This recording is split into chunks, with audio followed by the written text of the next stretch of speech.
നരേന്ദ്രമോദിയുമായുള്ള കൂടിക്കാഴ്ചയ്ക്ക് ശേഷം വെള്ളാപ്പള്ളി നടേശൻ ദില്ലിയിൽ മാധ്യമങ്ങളെ കാണുന്നു. തത്സമയ സംപ്രേഷണം. മത്സരിക്കണം. പാർട്ടി ചിഹ്നത്തിൽ പാടില്ല. പാർട്ടിക്കാരായിട്ട് നിൽക്കുന്നവർ പാർട്ടി ചിഹ്നത്തിൽ, പാർട്ടി അല്ലാത്തവരെ പ്രോത്സാഹിപ്പിക്കുവാൻ ഏതെങ്കിലും പാർട്ടി വന്നാൽ അവർ സ്വതന്ത്രമായ ഒരു ചിഹ്നത്തിൽ നിന്ന് മത്സരിക്കണമെന്നാണ് ഞങ്ങളുടെ നയം.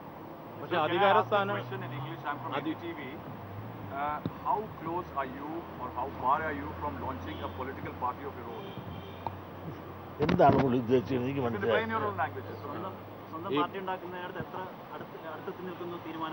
സ്വന്തം പാർട്ടി ഉണ്ടാക്കുന്നതിനെ പറ്റിയുള്ള ഒരു തീരുമാനം നാളെ വരെ എടുത്തിട്ടില്ല. സ്വന്തമായിട്ട് ഒരു പാർട്ടി ഉണ്ടാക്കുന്നതിനെ പറ്റി ആലോചിച്ചിട്ടില്ല. പലപ്പോഴും ഞങ്ങളുടെ ശ്രദ്ധയിൽ അതുപോലുള്ള ചർച്ചകൾ വന്നിട്ടുണ്ട്.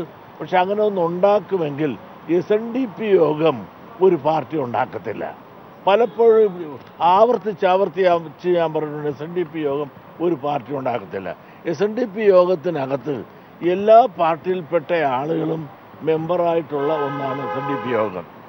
അതേസമയത്ത് SNDP യോഗത്തിനകത്തുള്ളവർക്കും പുറത്തുള്ളവർക്കും അവരെല്ലാം പരസ്പരം ആലോചിച്ച് ഒരു പാർട്ടി ഉണ്ടാക്കണമെന്ന് അവർ തീരുമാനിച്ചാൽ അതിനൊന്നും ഞങ്ങളാരും എതിര് നിൽക്കത്തില്ല. കേരളത്തിൽ ഒരു രാഷ്ട്രീയ പാർട്ടി രൂപീകരിച്ചു കഴിഞ്ഞാൽ ഒരു മൂന്നാം ചേരിയുടെ നേതൃത്വം ആ പാർട്ടിക്ക് നൽകാമെന്നുള്ള ഓഫർ ഞാൻ നേരത്തെ മന്ത്രിസ്ഥാനത്തിനെ കുറിച്ച് ചോദിച്ചു.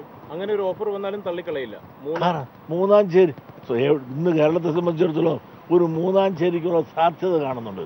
കാരണം ഇടതും വലതും പരസ്പരം മത്സരിച്ച് ന്യൂനപക്ഷങ്ങളെ മാത്രം അവർ മത്സരിച്ച് പ്രോത്സാഹിപ്പിച്ചുകൊണ്ടിരിക്കുന്ന ഈ കാലഘട്ടത്തിൽ ജനം ഇത് രണ്ടിലും വിശ്വാസമില്ലാതെ നിൽക്കുന്ന ഒരു സന്ദർഭത്തിൽ ഇന്നൊരു മൂന്നാം മുന്നണി എന്ന് പറഞ്ഞാൽ മൂന്നാമതൊരു രാഷ്ട്രീയ പാർട്ടി ഉണ്ടായാൽ അതിനെ ഇഷ്ടപ്പെടാനും അതിലേക്ക് ആളുകൾ ചേക്കലേറാനും വെമ്പൽ കൊണ്ട് നിൽക്കുന്ന ഒരു കാലാവസ്ഥയാണ് ഇന്ന് കേരളത്തിലുള്ളത്. അതുകൊണ്ട് തന്നെ ഇടതുപക്ഷം പറഞ്ഞല്ലോ, അവരുടെ കൂട്ടത്തിൽ നിന്ന് ഇഷ്ടംപോലെ ആളുകൾ ചോർന്നു പോകുന്നു, ചെറുപ്പക്കാർ ഞങ്ങളിൽ നിന്ന് ഇല്ലാതെ വരുന്നു എന്നൊക്കെ അവർ പറയുമ്പോൾ തന്നെ ഒരു കാര്യം മനസ്സിലായില്ലേ, ചെറുപ്പക്കാരെല്ലാം തന്നെ വിവിധ പാർട്ടികളിൽ നിന്ന് പോകുന്നു. അവർക്ക് നിരാശയാണ്.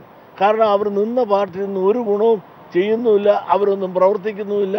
ഇതൊരു അഡ്ജസ്റ്റ്മെൻറ്റ് ഭരണമായിട്ട് പോകുന്നു എന്ന് കണ്ടും കൊണ്ടും സഹിച്ച ഇവിടുത്തെ ചെറുപ്പക്കാരെ അവരിന്ന് മറ്റ് പല പാർട്ടികളിലേക്കും ചേക്കേറാനായിട്ട് വെമ്പുമ്പോൾ ഒരു പുതിയൊരു പാർട്ടി സംവിധാനം വന്നാൽ അതിന് വളരാനും വളർത്താനുമുള്ള ആളുകൾ ഇന്ന് കേരളത്തിൽ നിറയെ ഉണ്ട് എന്നുള്ളത് സത്യമാണ്. ഒരിക്കലും SNDP യോഗം മുൻകൈ എടുക്കില്ല.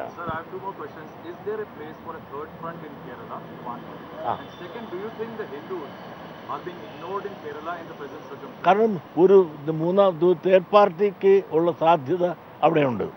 മാത്രമല്ല ഞങ്ങളുടെ ലക്ഷ്യം എന്ന് പറഞ്ഞിടത്തോളം SNDP യോഗത്തിൻ്റെ ലക്ഷ്യം നായാടി തൊട്ട് നമ്പൂതിരി വരെയുള്ള കൂട്ടായ്മ, ഹിന്ദു കൂട്ടായ്മ. ആ ഹിന്ദു കൂട്ടായ്മ വേണമെന്നും അതിനുവേണ്ടി ശക്തമായി പ്രവർത്തിക്കുകയും പ്രചരിപ്പിക്കുകയും ഞങ്ങൾ ചെയ്യും. കാരണം മറ്റുള്ള സമുദായങ്ങളുടെ അവകാശങ്ങൾ പിടിച്ചു പറ്റുവാനല്ല, ഇരു മുന്നണികളും പരസ്പരം മത്സരിച്ചുകൊണ്ട് അവർ ന്യൂനപക്ഷങ്ങളെ, അതായത് മുസ്ലിം ക്രിസ്ത്യൻ സമുദായങ്ങളെ പ്രോത്സാഹിപ്പിക്കുക എന്നൊരു അജണ്ട മാത്രം നടപ്പാക്കിക്കൊണ്ടിരിക്കുന്ന ഈ അവസ്ഥയിൽ ഈ ഹിന്ദു സമുദായത്തിൻ്റെ, ഭൂരിപക്ഷ സമുദായത്തിൻ്റെ ഒരു കൂട്ടായ്മ ഈ രാജ്യത്ത് സാമൂഹ്യ നീതിക്ക് വേണ്ടി അനിവാര്യമാണ് എന്നൊരു ചിന്തയിലാണ് ഇന്ന് മഹാഭൂരിപക്ഷം വരുന്ന ഹിന്ദുക്കളും ചിന്തിച്ചുകൊണ്ടിരിക്കുന്നു കേരളത്തിൽ. സംഘപരിവാറിനൊപ്പം പോകുന്നത് ഗുരുദേവ ദർശനങ്ങൾക്ക് എതിരായിരിക്കും. ആരാണ് ആക്ഷേപം വെച്ചത്? ആരാ? ഈ സുധീരന് ഈ ഗുരുദേവ ദർശനം എന്താണെന്നറിയാമോ? ഗുരുദേവ ദർശനം എന്ന് കൂടെ നിൽക്കുന്നവനെ കാലുകാരനാണ് ഗുരുദേവ ദർശനം. പരസ്പരം ഗ്രൂപ്പുകൾ തമ്മിൽ അടുപ്പിക്കലാണ് ഗുരുദേവ ദർശനം. അതാണ് ആ പുള്ളി അദ്ദേഹം ചെയ്തുകൊണ്ടിരിക്കുന്നത്. എന്നാണ് ഈ വൈദ്യം കൊണ്ട് അടുപ്പിക്കുക, ഇതൊക്കെയാണ് ഗുരുദേവ ദർശനം. അങ്ങനെ ഒന്നും പറഞ്ഞില്ല, സംഘടിച്ച് ശക്തരാകാനാണ് പറഞ്ഞത്. അപ്പോൾ ശക്തി കൊടുക്കേണ്ടവൻ ഭിന്നിപ്പിക്കുന്ന ആ തന്ത്രം ഉപയോഗിക്കുക എന്ന് പറഞ്ഞാൽ അതൊന്നും ഗുരുദേവൻ പറഞ്ഞിട്ടുള്ള ദർശനങ്ങളല്ല. അതുകൊണ്ട് ഗുരുദേവ ദർശനമൊക്കെ ഇപ്പോൾ പഠിക്കാനും പഠിപ്പിക്കാനും ഇന്ന് രാഷ്ട്രീയക്കാർ ഇറങ്ങിയിരിക്കുകയാണ്. അത് ഇടത്തും വലതും പെട്ട എല്ലാ ആളുകളും പരസ്പരം മത്സരിച്ചിറങ്ങിയിരിക്കുകയാണ്. അവർ പഠിക്കട്ടെ. നിങ്ങളൊന്ന് ആലോചിക്കണം, ഗുരു പറഞ്ഞിരിക്കുന്നത് എന്താണെന്നറിയാം, ഒരു പീഡ ഒരു എറുമ്പിനും വരുത്തരുതെന്നാണ്. ആ ദർശനം ഇവരാരെങ്കിലും നടപ്പാക്കുന്നുണ്ടോ? ഇവർ എന്താണ് വെട്ടും മുത്തും ആളെക്കൊല്ലലും അല്ലേ നടക്കുന്നത്? ആദ്യം ഗുരുവിൻ്റെ ആ സന്ദേശം ഉൾക്കൊള്ളു, ഒരു പീഡ ഒരു എറുമ്പിനും വരുത്തരുതെന്നും. ഇവിടെ പ്രവർത്തിക്കാനും പറയാനുമുള്ള സ്വാതന്ത്ര്യം എല്ലാവർക്കും ഒരുപോലെ കൊടുക്കണം. അതല്ലാതെ പ്രവർത്തിക്കുകയും പറയുകയും തൻ്റെ ഇഷ്ടത്തിന് പറഞ്ഞില്ല എങ്കിൽ അവനെ വെട്ടുകയും കൊല്ലുകയും TP 51 വെട്ട്, ഇങ്ങനെ വെട്ട് രാഷ്ട്രീയം അല്ല നമുക്കിവിടെ വേണ്ടത്. സ്നേഹം കൊടുത്ത് സ്നേഹം വാങ്ങുന്ന, എല്ലാവരോടും സ്നേഹിച്ച് സൗഹാർദ്ദമായി എല്ലാവർക്കും പറയാനും പ്രവർത്തിക്കുവാനുള്ള സ്വാതന്ത്ര്യം അനുവദിച്ചു കൊടുക്കുക എന്നുള്ളതാണ് സാധാരണഗതിയിൽ ചെയ്യേണ്ട മര്യാദയും മാന്യതയും. ഇനി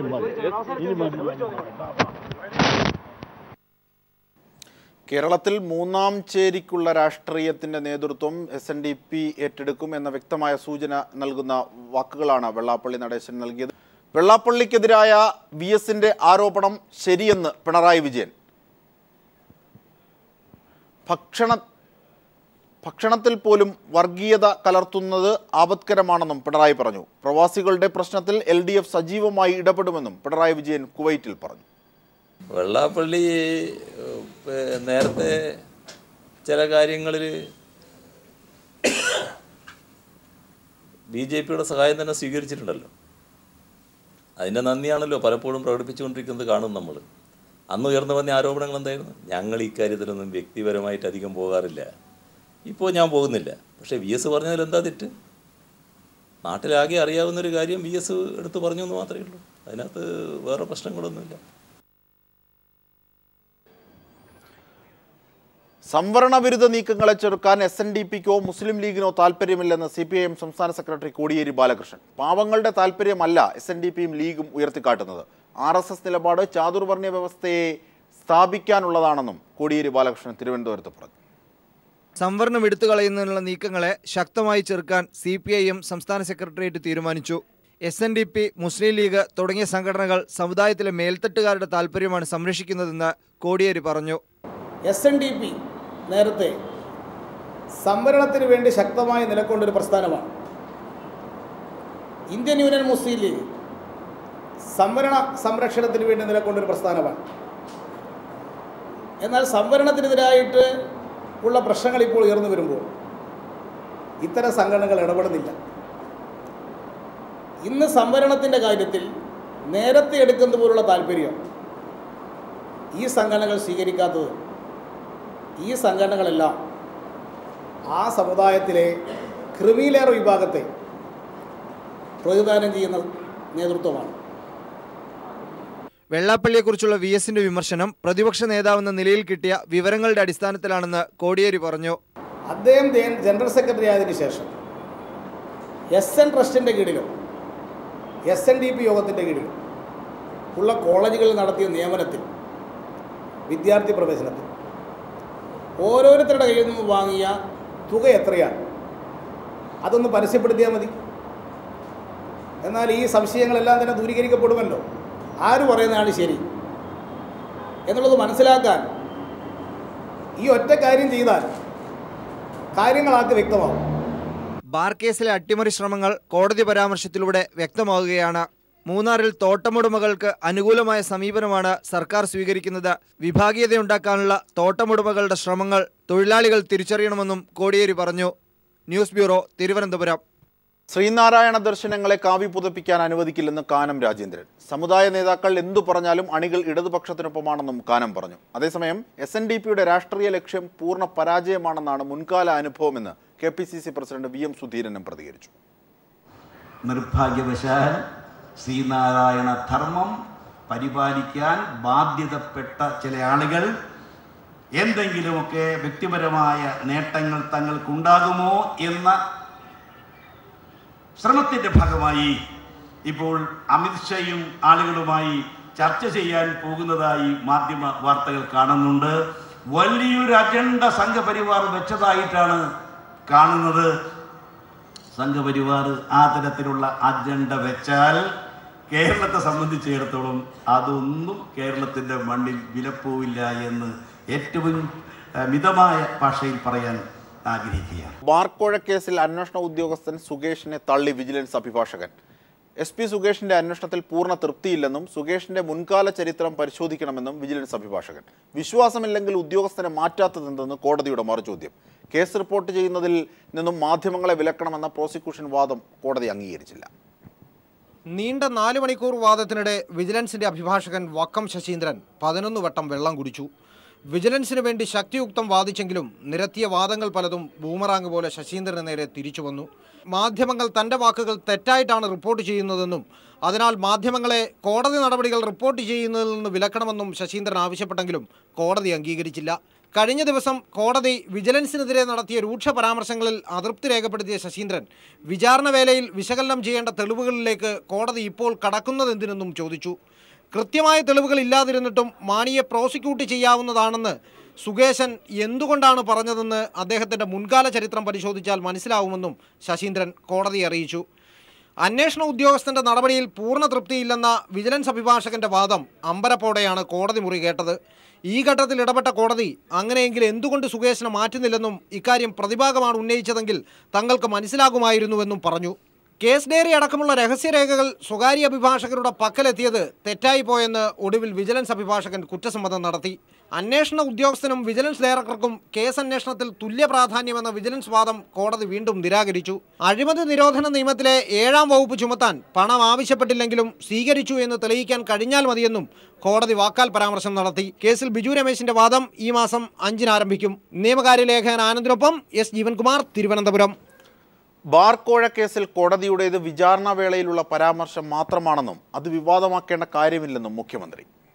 ബാർ കോഴ കേസിൽ വിജിലൻസ് ഡയറക്ടർക്ക് തെറ്റുപറ്റിയിട്ടില്ലെന്ന് കോടതിയുടെ ഭാഗത്തു നിന്ന് വിചാരണ സമയത്തുള്ള പരാമർശം മാത്രമാണ് ഉണ്ടായതെന്ന് ചെന്നിത്തലയും പറഞ്ഞു. ഇതിന്റെ വാദം നടക്കുന്നതിനിടയിൽ എന്തോ പറഞ്ഞത് അത് കോടതിയുടെ വിധിയാണോ? അതൊക്കെ എന്തുകൊണ്ട് നേടി എന്നുള്ളതല്ലേ, അതൊക്കെ കോടതി വരുന്ന കാര്യങ്ങളല്ലേ. സർക്കാരിന് ബാർ കോഴ കേസിൽ ഒരു പാളിച്ചയും ഉണ്ടായിട്ടില്ല. വളരെ സത്യസന്ധമായ അന്വേഷണമാണ് നടന്നിട്ടുള്ളത്.